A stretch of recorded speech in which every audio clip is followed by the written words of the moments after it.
Welcome to this edition of the Native News Update. I'm your host for today's program, Paul DeMain. Many of the stories read here today can be found at our website, IndianCountryNews.com. Here's the news from the day from the Associated Press and other Native American news sources. Some Native Americans are continuing to express frustration and anger to city officials over the acquittal of an off-duty Spokane, Washington police officer who shot a young Indian man. Mayor Mary Verner and Police Chief Ann Kirkpatrick got an earful when they attended a forum at the Native Project and Health Clinic last week.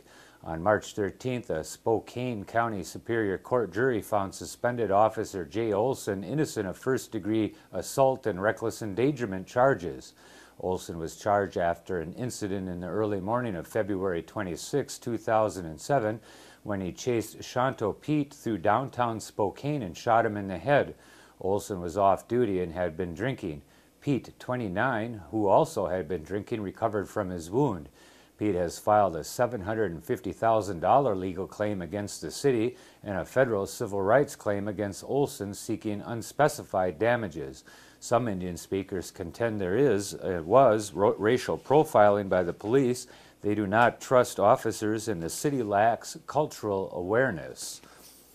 Lawmakers are waging a high-stakes game over the future of gambling in Florida with as much as $1 billion on the table, saying Florida should remake itself into a premier tourist destination for gamblers. The Senate is backing a proposal this session to let the Seminole Tribe of Florida turn its Hard Rock cafes into full-blown casinos while giving dog tracks, horse tracks, and Ali frontons a chance to put in machines that look a lot like Vegas-styled slots.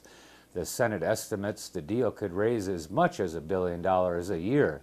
The Seminoles have been asking for a deal to allow gambling on tribal lands for nearly 2 decades. Governor Charlie Crist negotiated a deal with the tribe to give them slot machines as well as card games such as blackjack. But the Supreme Court ruled Crist could not unilaterally allow the tribe to set up card games that are currently illegal.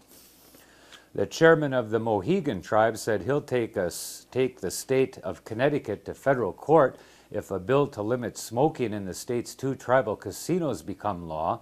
Bruce Two Dogs Bozsum said he'll also withhold the state's 25% share of the Mohegan Sun's casino slot machine revenues and put them into an untouchable account until the dispute is resolved.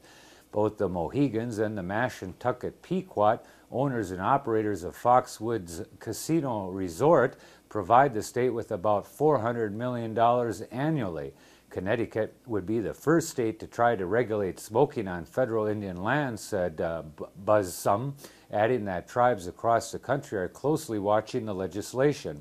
Under the bill, the casinos could face the loss of their state liquor permits if they don't enter agreements with the governor to reduce secondhand smoke in the facilities.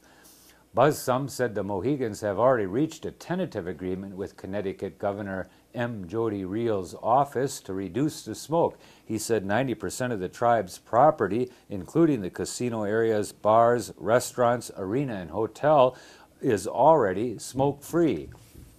The Saginaw Chippewa tribe of Michigan has begun the process of removing some members who don't meet the tribe's requirement for membership. The Tribal Council voted 6-5 during March to begin the process of disenrolling members whose lineage is not correctly traced to the tribe's historical roles. Tribal spokesman Joseph Solmick said the burden of proof will be on tribal authorities to justify the removal. Solmick declined to say how many of the tribe's 3,427 members have been identified for possible removal. Their names mark rivers, valleys, schools, and communities across the state, recalling the people who were settled in Arkansas when Europeans first arrived in the 1500s. But while the names may be familiar to many, the history of the Quapaw, Osage, and Caddo tribes might not be. To help change that, the Historic Arkansas Museum opened a permanent exhibit March 28th called We Walk in Two Worlds, to pass along the history and culture of the 3 Native American nations that were once settled in Arkansas.